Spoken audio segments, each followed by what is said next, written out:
Hi, welcome to the ExoDexa podcast. I'm Leah Haynes, and I am here with Nolan Bushnell, the founder of ExoDexa, and a board member, Jon Kraft. And say hi, guys. I'd really like everybody to get to know Jon a little bit today. Yeah, I think Jon is a superstar, and I think it's time we hear from him. Well, thank you, guys. It's a pleasure to be here. Very excited to be part of the project and the company. So maybe talk a little bit, Jon, about your background, because I only really knew your involvement in Pandora when we first had our conversation. And then when you told me more about Thrively, it was like, oh, wow, he's already interested in what we're working on. Yeah, I mean, my background has really been for 35 years as a startup addict. You know, I can't really get away from them. I started in the database business, did a venture-backed startup that was Relational OLAP, which we sold to Informix, which was a big database company, which then got bought by IBM. So I started out in enterprise software and databases.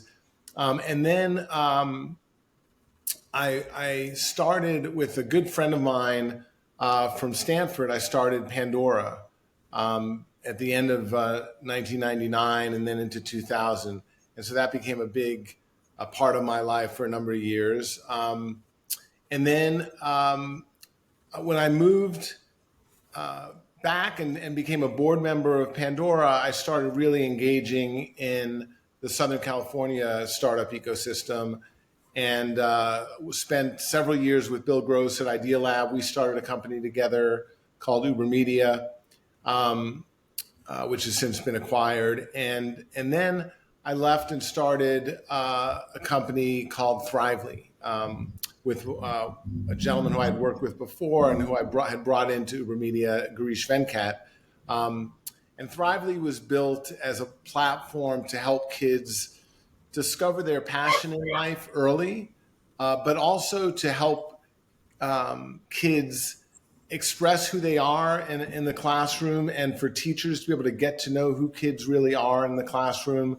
Because it's a very difficult relationship to start, and it's hard for teachers to get to know kids. And Thrively starts out as a strength assessment, so kids do about a 30-minute assessment, and it gives them back, all in very positive terms, their unique strengths. And so not only do they get to see that and share that with their classmates with pride, but also their teachers get to see that. And there's a lot of statistics out there about how much more engaged kids are when their teachers know them and when they believe their teachers know who they are, when they become de-anonymized in a sense, and they really feel like a part of the classroom community. So that's what Thrively is. We're in about 120,000 classrooms across the country today. It's just been an exciting project. Jon, was a lot of that, was it like, determining what the 9 levels of intelligence, the Howard Gardner stuff, or was it more about, whether they were, passionate about sports or fantasy games or what have you? Could you drill down on that a little bit for me? Sure. Yeah. No, we worked with 2 of the 7 board-certified pediatric neuropsychologists in California to create our taxonomy, our strength taxonomy. And there are 23 different strengths, and they range from things like creative thinking to analytical thinking to, athletic ability and writing ability. So it's a pretty broad range.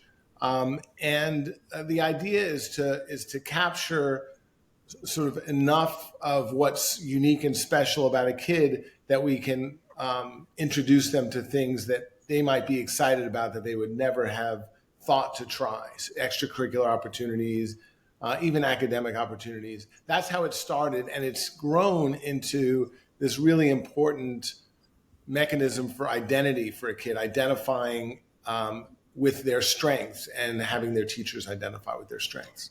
And there's so few opportunities for kids to get that kind of positive feedback. So I see the benefit of it. And teachers, it was a hard thing to get off the ground because sort of in the abstract sense, teachers didn't quite understand what we were doing. But when we started rolling it out in classrooms, seeing kids light up when they read their profiles and they learn about all these amazing strengths that they have, and they get to understand that their classmates are seeing that and their teachers are seeing that. It's really been eye-opening for schools. So your output would basically be a paragraph or two describing the kids? Yeah, it's a specific strength profile. So there's a unique combination of strengths that we identify for them. And then it's about a page of content that we generate that talks about what's special about them. Gotcha. And then, It sounds like I'm sorry, go ahead. I was just going to say it's like a perfect prequel to what we wrote about in the book in terms of individualized learning. I mean, this is like a roadmap for the child, something that they see. And instead of pointing out what they're not good at, it's pointing out their areas of strength and interest. So being able to build a curriculum around that and get kids engaged in their education out of interest rather than obligation would be highly beneficial. Yes, and Agreed. there's some sort of tangential benefits that are pretty spectacular. Like we've seen teachers that have deployed Thrively start to get much higher attendance. So in schools where there's a struggle for attendance, they're seeing a lot better attendance on the part of the kids who've taken the assessment, and also a dramatic reduction in referrals for discipline. So it has some really special side effects, that we're really excited about and that we couldn't have predicted. Some of them maybe we had some thoughts that we might see, but yeah, it's been really rewarding. Well, it's harder to be a delinquent if people know you, but if you're anonymous, then it's pretty easy to get away with a lot of crap. Yeah. And also when you feel better about yourself, and because your strengths have been articulated and distributed, people understand them, you're less inclined to be disruptive, and you're less inclined to want to stay home because you have your special place now in that classroom. And really considering the importance of positive reinforcement and the fact that they understand that the teacher knows them, it's hard for an educator, having been one in the classroom, to really know 30 or 35 kids. This is the shorthand, and then the relationship with the child is so much more productive because they feel that this teacher isn't just talking to them because they're a certain whatever in the classroom or in that age. This teacher's talking to them because they know them and they have an interest and understanding. Even for a poorer teacher, like the teachers that don't care as much about the kids as the others, it would still be a benefit because they would get to know some things about the strength, whether they engaged or not. Yeah. I mean, one of the statistics that's mind-blowing is that kids are 30 times more engaged, 30 times when the teacher knows them. Wow. I mean, it makes such a big difference to feel seen as a kid, and we talk about all the time the challenges with the current structure of the classroom and how there's one teacher and 35 kids.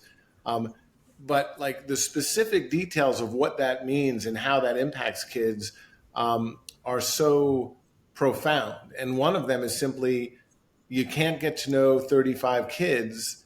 It takes a lot of effort and energy, and you're spending all that energy trying to teach them things and then trying to discipline them. And so it's a very difficult challenge. And so just that has this incredibly profound impact. And that engagement is what translates to attendance and lack of disciplinary problems. So there's a lot more. It's just really amazing. I think that the same is true of adults at work. They are going to respond favorably and do a better job if they felt seen and heard by the boss. So Yes. it's incredibly productive in the classroom, but I think it's a sort of universal truth that if we feel heard and seen and understood, then we are going to be more productive. Yeah. Well, I know that in my companies, I used to, every afternoon I'd take a walk around the factory floor, and the people really liked that Mm-hmm. because they felt like, I'd stop and I'd talk to people and, ask them what we could do better and that. And, that several times I heard, gee, Nolan, you seem like you cared. The guy I worked with before, all he did was sit on his butt in the front office. Yeah. and and I think that approachability is really helpful for communication and the proper functioning of the company. Yeah, and it leads to better, in your case, I think better management, but also in the school, in the classroom, better teaching. Because when teachers understand their kids and know their strengths, there's a different level of engagement that they then bring to the table. And of course, all teachers are different, but on an aggregate level, when there's a relationship, the teacher invests more, and it shows, it pays dividends. So we're creating an educational platform. We're trying to automate as much of it as we can. But that being said, would it make sense for us to maybe license some of that software and put all our kids through that so that we can more adapt our learning information to them? It's an interesting question. I mean, I do think that when a kid logs into a new platform, if the first thing it says is, to acknowledge who they are uniquely, and talk about their strengths and say, hey, we've got a great,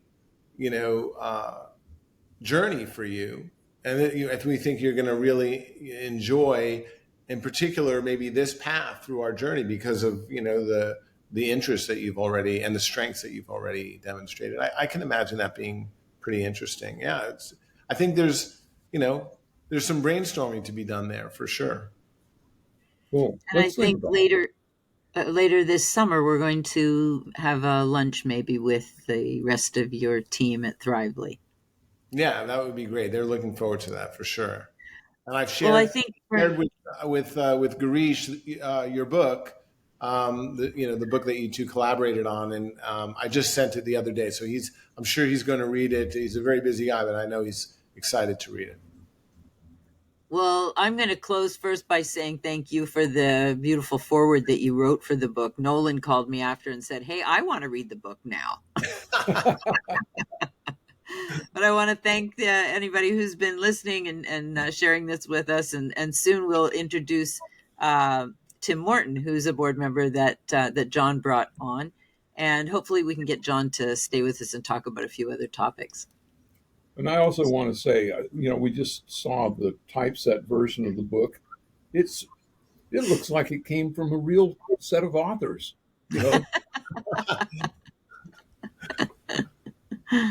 No, it's fantastic. I can remember. I talk about it in the forward, but I think people are going to really enjoy it. Thank you.